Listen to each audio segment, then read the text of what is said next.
Oh, rolling na, rolling. Magandang hapon, ako si Ryan Tagalog. Hello, Blanco. Ngayon, papakita namin sa inyo kung paano magnganga. Yan. So, ang mga main ingredients po ng nganga una, yung dahon. Ito, ikmo to, ikmo. Tumutubo talaga to eh. Ano siya, halaman talaga siya. Pero pwede rin yung lit-lit. Kamukha rin ito, tsaka pareho ng amoy. Mas maliit yung mga dahon nun. Yung ikmo, pwede rin siya, yung paiinitan siya, tapos lalagay siya sa ulo pag masakit yung ulo. Tapos, tabako, syempre, binibili lang. 10 piso lang tong Larena. Pero meron din yung yung matamis. 10 pesos. Tapos yung bunga ng areca nut. So, ito yung nakikita ninyong palm which grows mainly in the Asia Pacific region. So, areca nut. Tsaka, syempre, apog. Ano to? Anong scientific name ito? Lime. Ano to eh? Calcium hydroxide yata. Something. Hindi ako sure eh. Pero importante yung lime kasi siya yung nag-activate nung stimulant nung areca nut. So, hindi ito yung betel nut ito yung betel. Ito yung betel.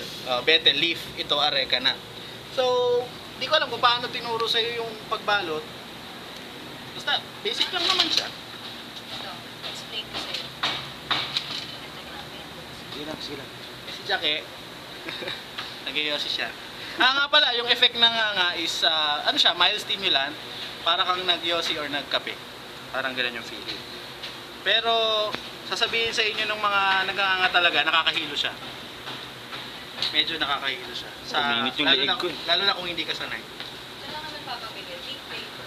So, basically, lalagay mo lang siya dyan. Kuha ka ng tabako. Medyo dry na yung akin eh. Pero mas maganda kasi ito kung medyo moist pa. Dapat kasi naka-plastic siya. Yung tabako yung nagbibigay ng heat dun sa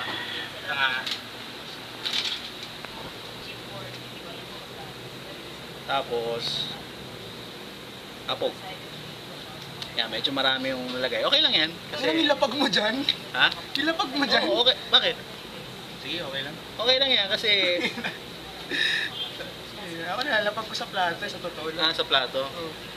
Maselan. Ay, tumapon. Okay lang yan. Pwede, marami pa naman. Mura lang naman yung apog. 10 pesos lang siya.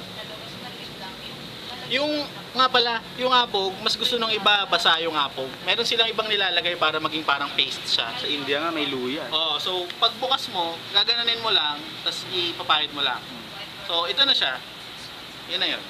May mga style pa ng pagbalot na mas maganda. Meron pa nga sa iba, meron pang gupit-gupit yung dahon. So ito na yun, pwede na itong kainin.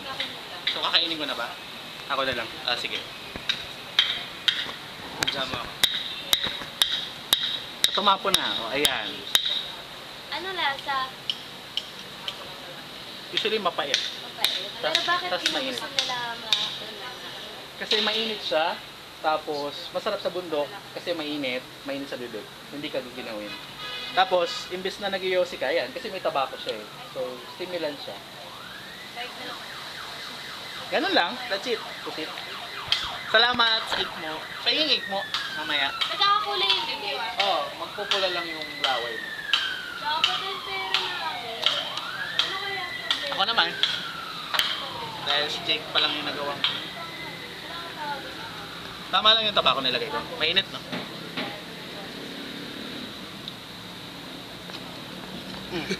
Iliwa mo! Ano mo, idura mo! Hindi ko nilulok.